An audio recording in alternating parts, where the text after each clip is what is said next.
Let me tell you something. Nobody wants to admit saying no is one of the hardest, most powerful things you can do. We're taught to play nice, shake hands, sign the deal, keep the peace. But sometimes the smartest move you'll ever make is to walk away. And that's exactly what India just did. Picture this. One of the world's biggest democracies sitting across the table from the most powerful economy on earth.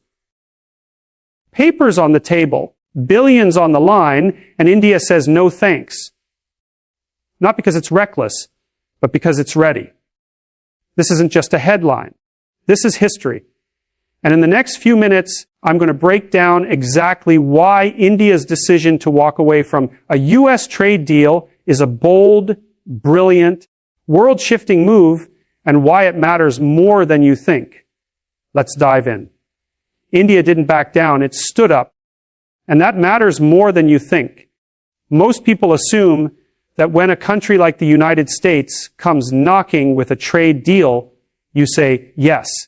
You don't question it because it's America, the global economic powerhouse. Saying no feels risky, all but India just did it calmly, firmly, without drama. Why? Because it understood something powerful. Not every opportunity is worth the cost. Here's the truth, the deal on the table. Looked good on the surface, access to you. As tech investing, I write, but when India flipped through the details, saw the details, what is worth partner partners are important how the wider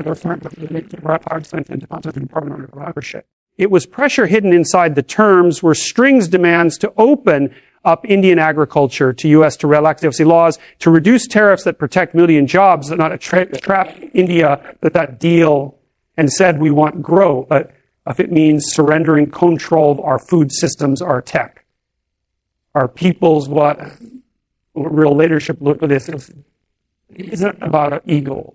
Look,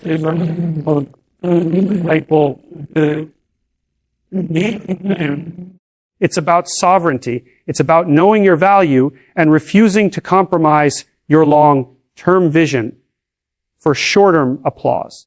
In a world that pushes you to say yes, walking away can be the strongest move you make. India didn't flinch. It chose principles over pressure. And in doing so, it just sent a message to the world. We're not desperate. We're deliberate. We're not passive. We're powerful. India didn't back down. It stood up, and that single decision, it changed the game. Trade deals aren't just about trade. They're about power. Most people think trade deals are just about goods, money, and exports. They're not. They're about leverage, control, influence. And India saw that clearly. That's why it walked away. When two nations sit down to talk trade, what's really happening is a silent negotiation of power. Who gets access to whose markets? Who sets the rules? Who benefits most in the long run? This U.S. deal wasn't just about reducing tariffs or improving trade flows. It was a quiet power play, one that tilted the balance heavily in America's favor. The U.S. wanted India to relax its data laws, open up digital platforms, allow unrestricted entry for American agricultural giants, and make room for pharma and tech interests, all under the banner of free trade. But let's call it what it really was, a strategic attempt to rewrite the rules of India's economy from the outside in. India saw it, and it didn't like the price tag. Saying yes to this deal would have meant giving up too much control over critical sectors: food, health, tech, even digital sovereignty. That's not collaboration, that's intrusion. And no matter how attractive the short-term benefits looked, India refused to be swayed by temporary gains that could lead to long-term dependence. So India stood firm because trade, when fair, builds mutual growth. But when it's used to dominate, it erodes independence. India chose to protect that independence, and by doing so, it reminded the world we're not just open for business. We're building a future on our own terms. When people hear the phrase, "Make in India Vis," buy from America, it might sound like just another trade disagreement, a matter of tariffs, taxes, and import regulations. But let's be clear, this was never just about money. This was about vision, about identity, about two completely different approaches to building an economy colliding head on. On one side of the table sat the United States, the largest economy in the world, with decades of dominance in global trade. The U.S. came prepared with its standard playbook, the same strategy it has used with dozens of countries before: open your markets wider, reduce your tariffs, let our companies in, and you'll get access to our products, technology, and investments. On the surface, that sounds like a win-win. Who wouldn't want access to American innovation, advanced technology, and global markets? But India knew better. It understood that every deal comes with fine print. And in this case, that fine print could have undercut the very foundation of its long-term growth. India's vision has been crystal clear for nearly a decade. Make in India. This isn't just a slogan. It's an economic philosophy rooted in self-reliance, job creation, and building domestic strength. It's about manufacturing goods in India using Indian talent, Indian factories, and Indian resources, and then exporting to the world. It's about making India not just a market for other countries, but a manufacturing hub that competes on its own terms. America's approach was different. Not wrong, but different. Its goal was to sell more American goods in India, whether that was agricultural products, pharmaceuticals, e-commerce services, or high-tech equipment. For that to happen, India would need to reduce its tariffs, ease foreign ownership rules, and remove protections that safeguard its local businesses. The two visions were fundamentally opposed. America wanted India to buy more from them, while India wanted to make more for itself and sell to the world. One of the biggest sticking points was agriculture. For America, agriculture is not just a domestic necessity, it's a massive export business. U.S. agribusinesses are global powerhouses, and they wanted access to India's vast market of over 1 billion people. But agriculture in India isn't just a business. It's a lifeline. Over 40% of India's workforce is employed in farming. These are small farmers, family-run plots, and rural communities whose entire existence depends on government protections, subsidies, and import controls. Opening the door wide to U.S.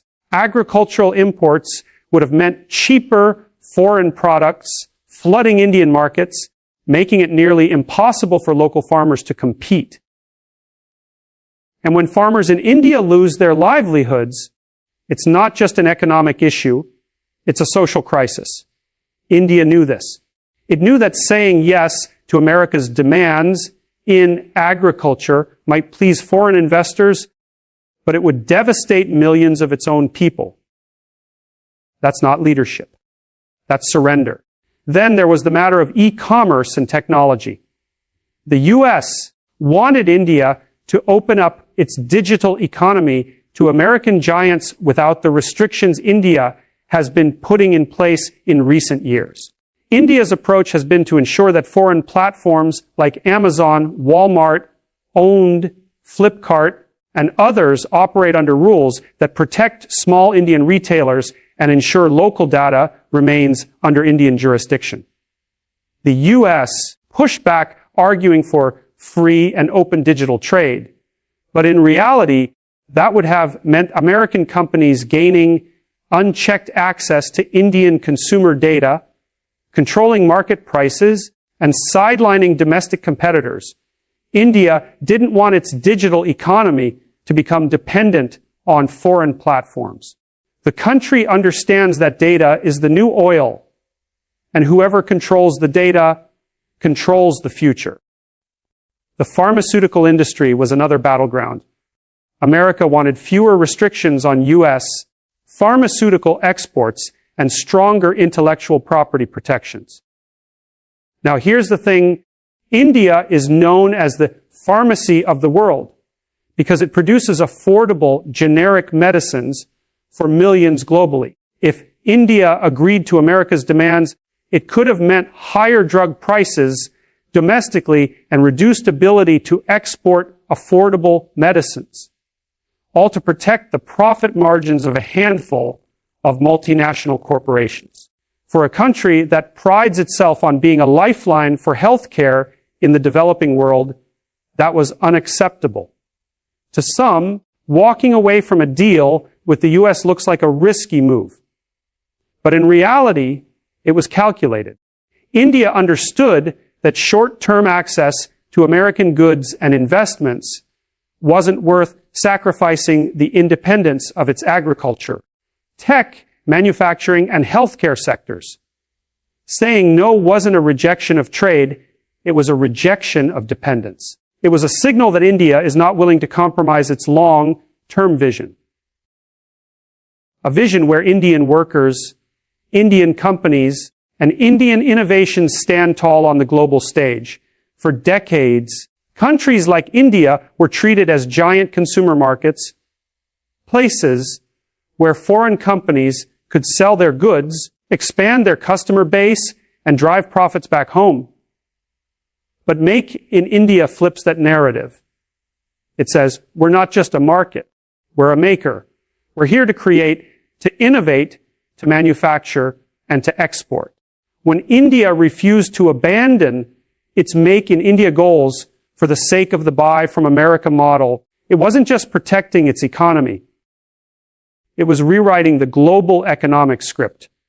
This decision has a ripple effect far beyond India, and the U.S., other emerging economies are paying close attention. Countries in Africa, Southeast Asia, and Latin America, all of which face similar trade pressures, now have an example of how to push back without collapsing. If India can say no to the world's biggest economy and still stand strong, maybe they can too. This is not just a trade decision.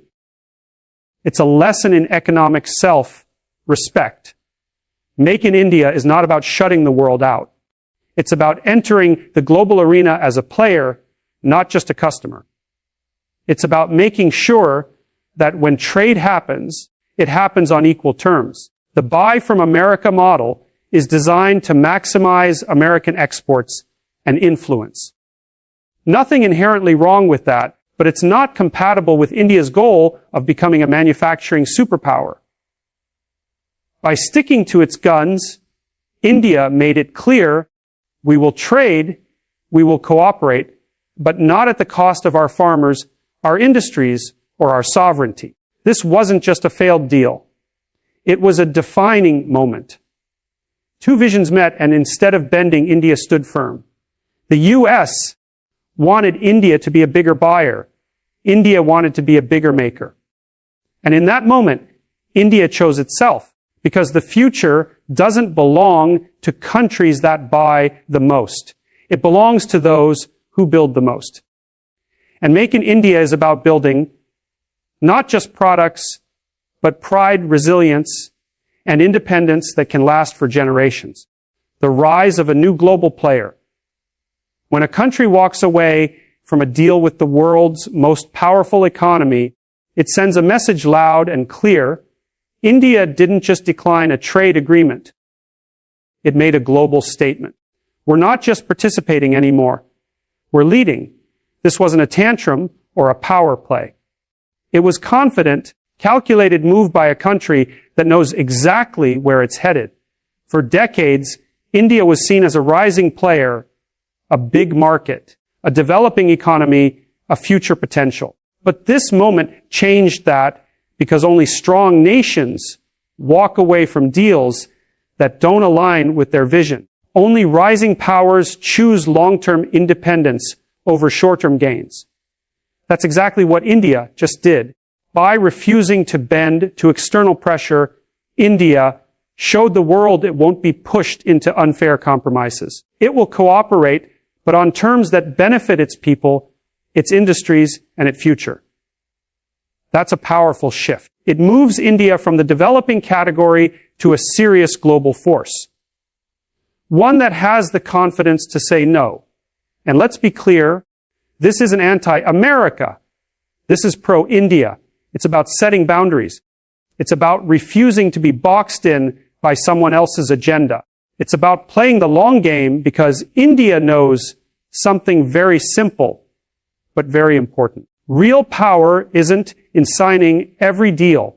Real power is knowing which deals to skip and still move forward. India's decision to walk away didn't just make headlines. It sent shock waves through the global trade community.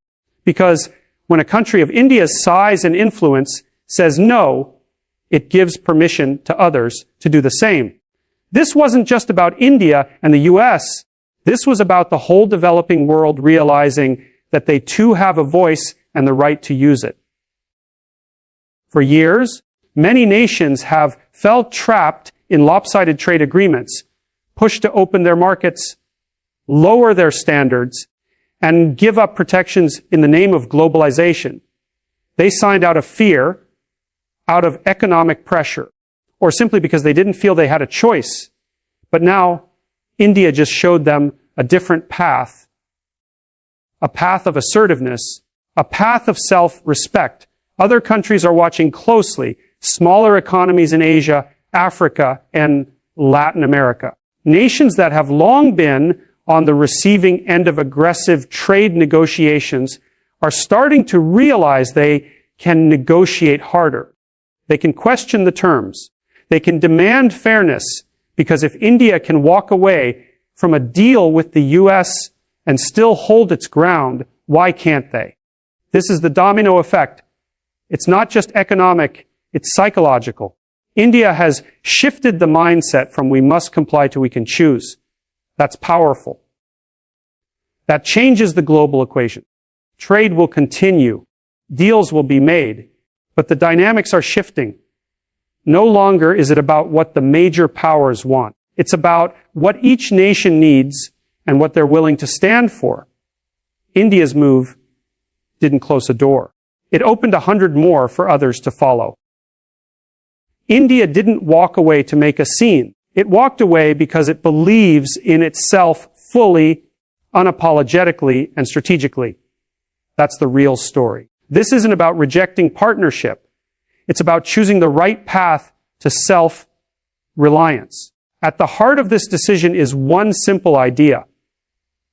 India is betting on its own potential. Instead of depending on foreign markets to drive its growth, India is doubling down on its own industries, its own labor force, and its own innovation. And that's not just patriotic, it's smart economics. Because the only way to build lasting strength is to build it from the inside out. India is saying, we've got the talent, we've got the consumers, we've got the drive. Now we build the systems that support that. That means investing in local manufacturing instead of importing everything. It means protecting small businesses while pushing for tech leadership. It means creating trade policies that benefit Indian farmers, Indian coders, Indian workers, not just foreign corporations. That's not isolation. That's strategy. And when a nation this big starts betting on itself, it sends ripples through every global supply chain. The world is watching. And here's the twist. This isn't India retreating. This is India preparing to lead. Because true leadership starts with self-belief. And India is saying, we're not waiting to be lifted. We're rising on our own. That's the essence of what happened here. This isn't about what India walked away from. It's about what India is walking toward. A future built by its own hands on its own terms. A future it fully owns. So let's be clear. This wasn't a tantrum. This wasn't fear. And it definitely wasn't weakness. This was India making a powerful choice. A choice to define its own future instead of letting someone else write the rules. It walked away not because it had nothing to gain, but because it had everything to protect. And that kind of confidence, that kind of clarity, that's what real progress looks like. India just reminded the world strength isn't always about saying yes. Sometimes the smartest, boldest move you can make is walking away from the wrong deal. Because when you know your value, you don't chase approval. You build your future your way. And that's exactly what India's doing. If this gave you a new perspective on India's bold move, don't just scroll away. Hit that like button. Share this with someone who needs to hear it, and subscribe for more powerful insights on global shifts that actually matter. This isn't just news. This is New World Order, and you deserve to understand it. India, a word that's not just a name, it's a feeling. It's the sound of ancient wisdom and the heartbeat of a billion dreams. It's not just a country on the map. It's a civilization that has stood the test of time, carried by its people, powered by its spirit, and guided by a deep-rooted belief. We don't follow the world, we shape it. This is the land where numbers were born, where the zero was discovered, where yoga was practiced before the world even knew the word. A country that gave the world not just science and philosophy, but a way of life based on truth, peace, and resilience. From the epics of the Mahabharata to the speeches of Dr. APJ Abdul Kalam, India has never just existed. It has led through pain, through oppression, through struggle. We rose from colonial chains to space missions from hand-woven cloth. High-tech code India evolved, adapted, and transformed without ever forgetting its soul. But today's India, it's different. It's not asking for a seat at the table. It's building its own. It's not begging for validation. It's earning respect through action. This is the India of young minds, of risk takers, of inventors and soldiers, of farmers and coders, of artists and entrepreneurs. This is the India that sends rockets to the moon and builds highways through mountains, that builds the world's largest democracy and keeps it alive every single day with 1.4 billion diverse voices. Yes, we have challenges, but we don't run from them. We face them head on with grit, with unity, with fire in our hearts, because every challenge is a stepping stone. Every setback is fuel. Every you can't becomes our reason to say, watch us. What makes India special isn't just its history. It's the fact that even after 500 years, we're just getting started. We are the land of unity and diversity. From Kashmir to Kanyakumari, from Gujarat to Arunachal, different languages, different faiths, one heartbeat, one nation, one purpose. And that purpose is clear now more than ever to lead. Not with force, but with wisdom, not with fear, but with faith. Not with greed, but with growth for all. India is not just rising. India is awakening. And when India awakens, the world listens. So to those who doubt us, thank you. You just gave one. 4 billion people a reason to rise even higher. This is India. Bold, fearless, unstoppable. Not just the land of dreams, but the land that turns them into reality.